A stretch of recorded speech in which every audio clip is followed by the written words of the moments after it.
Apa persamaan nasi Padang dengan Anies?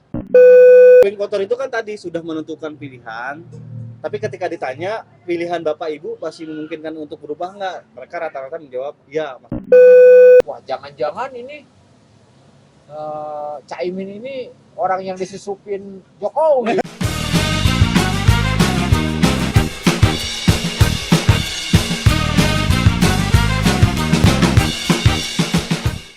Makan apa itu, Bos? Sepadang. Si Padang. Apa persamaan nasi Padang dengan Anies?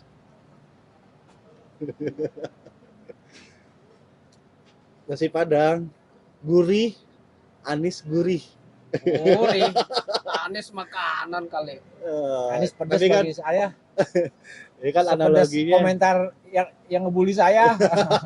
Emang dibeli kenapa? Gara-gara Anies. Enggak. Ya kan kalau Anies debat, Anies ngomong itu gurih banget gitu. Dalam arti, wah, kena lah gitu. Buat kalangan tertentu. Mungkin termasuk juga dengan gua kali ya, termasuk yang gua ketika dia komentar atau ngasih ide gagasan, ya masuk juga gitu. Bisa kan disebut kayak gitu? Selak Kenapa sih kalau ngomongin Anies keselak? agak. Kayak segitunya sama Anies. Emang ada masalah apa sih dengan Anies? Ngobrol sambil makan itu kan sunnah, bro. Oh iya iya. Kita ngobrol aja, cuman pas ngobrol itu jadi keselak saya. Tapi dari hasil survei terbaru itu Anies melampaui Ganjar ya. Tapi masih tetap di bawah Prabowo. Ini ada data nih. Data dari Starpol yang memang ini berdasarkan survei internalnya Anies, timnya Anies. Jadi kalau dilihat ini kan hasil surveinya terakhir tanggal 3 Januari. Berarti kan baru kemarin banget ya. Baru kemarin banget. Nah, ini tingkat elektabilitas Anies itu 32,6%,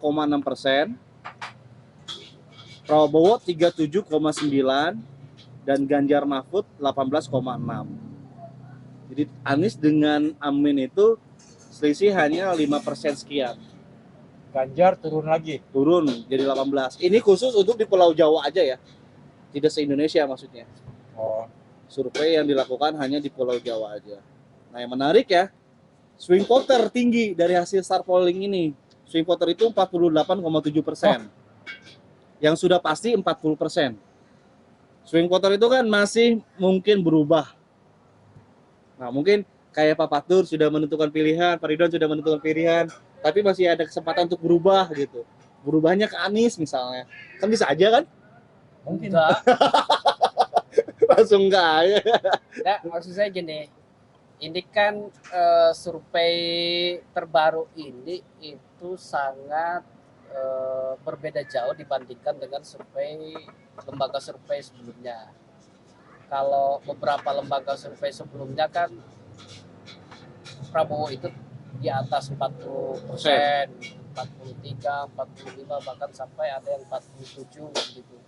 Sementara Anies dan Ganjar itu di posisi 24%, 23, ada yang 19. Nah, meskipun beda-beda, tapi ini yang agak mencolok nih karena Anies nyodok ke 30 berapa tadi? 32%. 32%. Apa 34 tuh. Nah, 32. makanya harus dilihat dulu pengambilan samplingnya seperti apa, respondennya seperti apa, metodenya apa namanya, Mau disebutkan?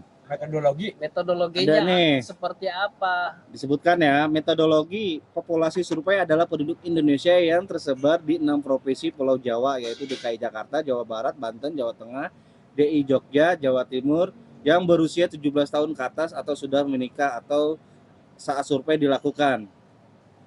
Penarikan sampel dilakukan secara acak dengan menggunakan metode multi-stage random sampling. Penarikan sampel mempertimbangkan proporsi antara jumlah pemilih dan jumlah sampel pada setiap provinsi dan proporsi perempuan dan laki-laki. Sampling di level rumah tangga menggunakan metode case rate. Kemudian jumlah sampel sebesar 1.400 orang tersebar secara proporsional di 6 provinsi tadi dengan margin error kurang lebih 2,6% pada tingkat percayaan 95%.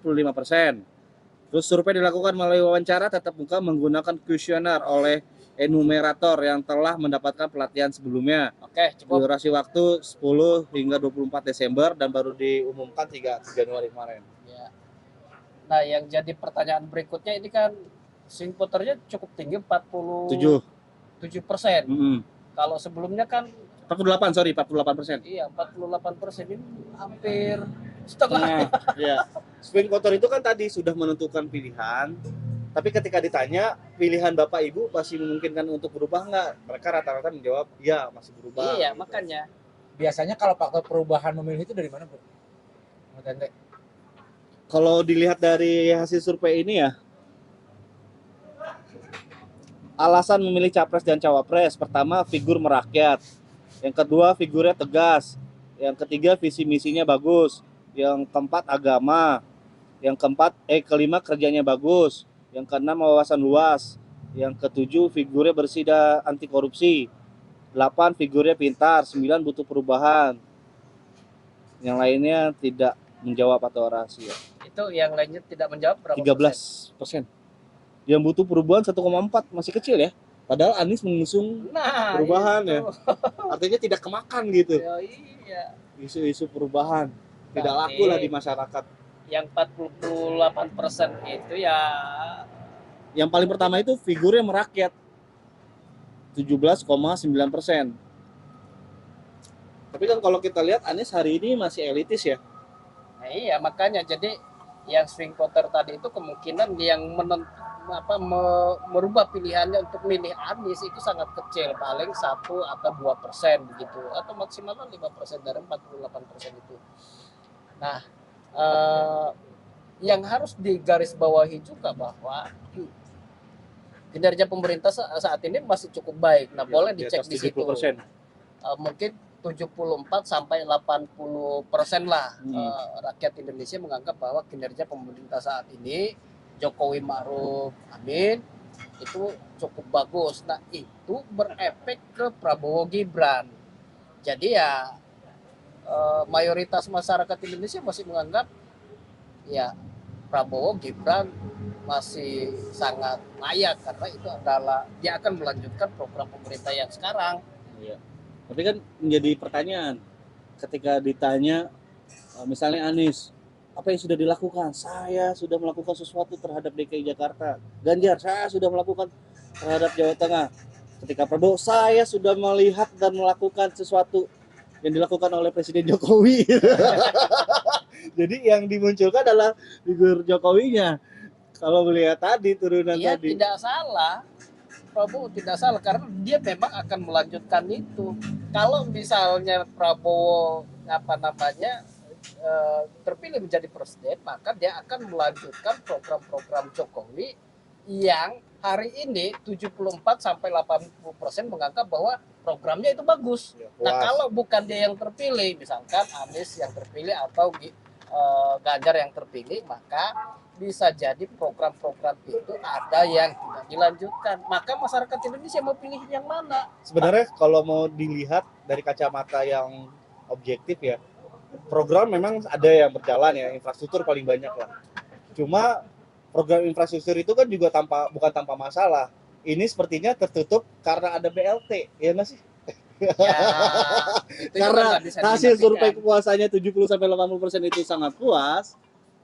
Makanya sekarang juga kan ditutup, banyak yang didukung oleh BLT itu. mempersoalkan BLT itu. Apalagi kan Jokowi juga ketika masih menjabat sebagai wali kota Solo, dia mengkritik tuh BLT yang dikelontorkan oleh Presiden SBY waktu itu. Dia bilang, ya BLT sudah mendidik. Tapi dilakukan. Nah, itu justru ketika dia menjabat sebagai presiden, BLT-nya lebih banyak. Lebih masif lagi. Lebih masif. Kan ya ini juga saya nggak tahu apakah janji-janji pemerintah itu masih bisa dipegang atau tidak ya, karena banyak yang sudah terbukti yang tadinya mengatakan tidak tapi setelah menjabat semuanya oke, yes. Iya. Bahkan ini entah benar atau enggak ya, tapi kayaknya isu sih ya. Sri Mulyani juga merasa gerah tuh ketika anggaran defisit buat bagi hasil, bukan bagi hasil ya. Kalau transfer ke daerah itu namanya apa? Ya transfer daerah ya. Iya. Itu berkurang, tapi belanja untuk Kementerian Pertahanan besar itu. Iya, makanya kan Sampai berapa puluh triliun naiknya. nah duitnya dari mana? Ya pasti dari luar negeri lagi, makanya utang luar negeri itu di 2024 itu diperkirakan mencapai 8.000 triliun. Angka Dua yang sangat kali, hampir 2 kali lipat lah ya dari Iya. APBN ya. APBN kita kan 4.000 sekian atau 5.000 loh sekarang. iya, Mbak. Gimana bos? Sudah kan bakalnya? Nah, Coba dong komentarin soal Anies tadi sebagai pendukung siapa? jangan dukung siapa-siapa. pendukung siapa? Pilihan ada. Tapi masuk swing voter nggak? Masuk swing voter. Masuk swing voter ya. Nyoblos, pasti. Yang gua lihat memang Anies itu baik. Apa baiknya?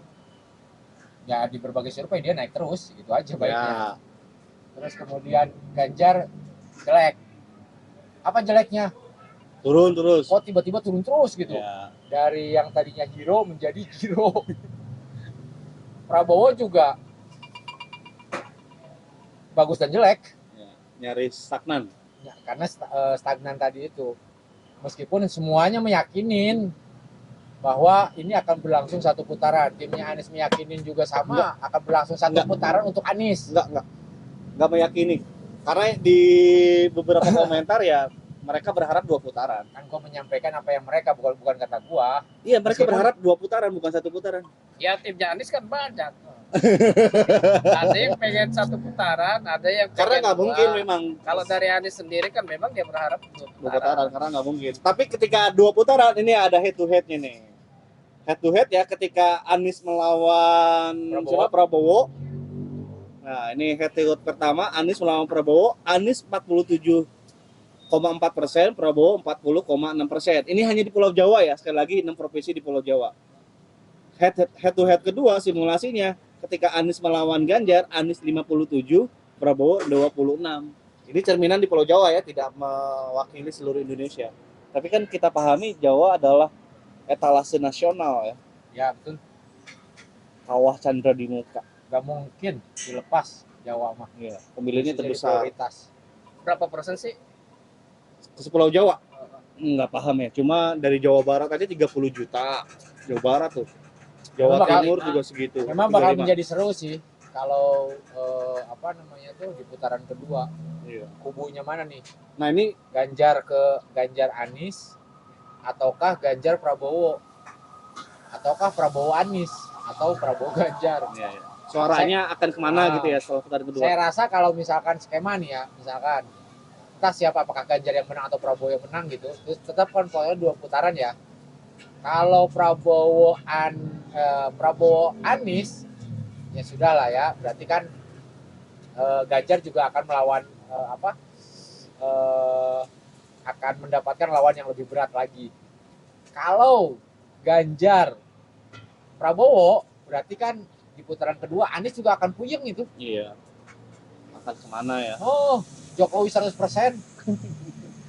Iya. Nah, cuman memang nih Anies ini yang rame lagi terakhir kan dengan akrobatnya Caimin atau wakil presidennya. Yang menurut banyak pihak itu kesleo terus. Banyak blundernya ya. Banyak blundernya. Banyak yang terpleset sampai-sampai netizen pun menyinggung, wah jangan-jangan ini Caimin ini orang yang disusupin Jokowi tadi kan diamin. Padahal karena dia sesungguhnya dia mendukung Gibran. Iya. Misalkan seperti itu. Dan itu kayaknya disadari juga sama Anies ya dan timnya. Hah? Mungkin hal itu bisa terjadi, tapi itu juga sudah disadari Sama itu. ya sama mereka. Cuma ya nggak kelihatan lagi setelah itu. Cuma yang menarik fenomena ini bos sekarang live di medsos. Ya, live di medsos. Beberapa kali Anies ya sudah live di medsos. Sampai bahkan ada sebutan khusus buat Anies yaitu Abah. Ya. Belakangan Ganjar juga live ternyata Oh, live. di TikTok. Prabowo belum? Prabowo belum. Nggak tahu juga di handphonenya ada akun TikTok nggak ya Prabowo ya? Kita juga nggak pernah live TikTok. follower kita kan lebih daripada capres-capres itu, bro. Iya. Kita 70 Berapa? sampai 80 juta ya. 3 juta kita follower kita. Oh nggak iya, penting. TikTok kita ya? Iya, TikTok kita. nggak pernah. Coba live di kita ya. Waduh. Bisa langsung banjir itu. Banjir. Kita mah upload viral, oh FYP nih hapus gitu kan. Nah, itu fenomena live itu gimana itu? Menurut Pak Ridwan gimana? Biasa. Biasa ya. Ya, Tapi kan buat kalangan milenial dan Gen Z Seolah-olah hal yang Gen Z, baru, seolah-olah hal yang dahsyat gitu. dahsyat. Seorang calon presiden mau live, emang iya sih. Pertama itu positifnya. Yang kedua, langsung lah mampu berkomunikasi karena kan selama Interaksi. ini kan berinteraksi karena selama ini kan terlalu banyak sekat kan. Iya. Mau berkomunikasi dengan Anies itu sehingga masyarakat juga. Terus kemudian tapi jeleknya juga sekarang itu kan masyarakat terlalu fokus pada pemilu ini, terlalu fokus pada capres. Mereka akhirnya masyarakat melupakan pileg, terutama pileg di DPRD. Di DPRD yang sebetulnya kan bersentuhan langsung loh dengan mereka, dengan masyarakat. Karena mereka terjun ke masyarakat gitu kan. Kalau capres kan kejauhan banget gitu. Iya. Efeknya nggak langsung. Gue gitu ya. yakin 80% penduduk atau mungkin 90% Indonesia nggak pernah kan salaman sama capres itu. Cuma segelintir aja kali ya. Taunya respon mereka mampu merespon capres itu kan taunya dari media. Ya, media luar ruang termasuk baliho, spanduk dan Iya. sebagainya ya, termasuk dengan media mainstream seperti yang kita kan. Nah itu juga menjadi fenomena yang menurut gue sih mungkin efek negatifnya pemilu serentak nih. Iya ya. Sehingga caleg juga tidak terasa gitu kan, kemeriahannya, pesta juga tidak terasa, ekonomi terasa tidak berputar. Betul. Ini apakah karena efek skema 2 putaran sehingga semuanya termasuk misalnya nanti logistik dan sebagainya. Ini maksudnya apa ya? Ngomongin Anies gara-gara Iya. ngomongin hujan. Ada hujan. Semuanya akan all out di putaran kedua. Jadi yang sekarang logistik belum turun, caleg-caleg kan kekurangan logistik ya kalau kita ngobrol dengan beberapa caleg gitu ya. Nggak ada logistiknya segalanya gitu. Ini baru dikeluarkan mungkin setelah putaran kedua. Ada nggak sih asumsi-asumsi kayak gitu? sebenarnya kan putaran kedua khusus capres doang. Kalau caleg kan ya satu putaran. Enggak, maksudnya buat logistiknya. Logistiknya tidak ada, ya meskipun ada apa namanya irisannya, tapi secara langsung itu tidak ada. Ya caleg berjuang sendiri, partai oke lah gitu berjuang untuk capres dan juga untuk caleg. Tapi kalau untuk caleg sendiri ya dia berjuang untuk dirinya sendiri. Iya. Tapi maksud saya penekanannya gini, kenapa logistik di putaran pertama ini tidak brek gitu. Ya kan tadi Pak Fatur menyambut bahwa sepi segala macam, tidak ada rame-rame, tidak ada riuh-riuh kan. Apakah karena tadi logistik ditahan sehingga caleg juga akhirnya keluar-keluar? Logistik baru dikeluarkan setelah putaran kedua. Nah, Karena- juga sih kalau menurut saya salah satu efeknya itu karena capres itu memang yang paling utama gitu. Semua sorot mata tertuju kepada tiga pasangan itu. Kalau caleg itu kan satu dapil aja ya 160 sampai 180 caleg per dapil saja. Nah kalau misalkan ada 6 dapil ya dikali 6 tuh 160 atau 180 kali Ya, 6 hampir itu 1000 udah lah. berapa, siapa yang bisa ingat tuh yang ribuan orang begitu. Ya paling 1-2 aja yang dilihat. Dari simulasi yang sudah kita lakukan, simulasi dan sosialisasi pemilu 2024, banyak masyarakat yang mengeluh. Iya, Ketika melihat kartu banyak ya, caleg gitu, bingung. banyak orang. Terlalu banyak orang di situ. Akhirnya ya fokusnya ke capres saja. Iya, bahkan ada yang ini ya kok kertas suaranya banyak amat ya, setelah dibuka Ya. banyak nama lagi, makin pusing ya. Ya itu tugasnya KPU sebenarnya untuk Sosialisasi.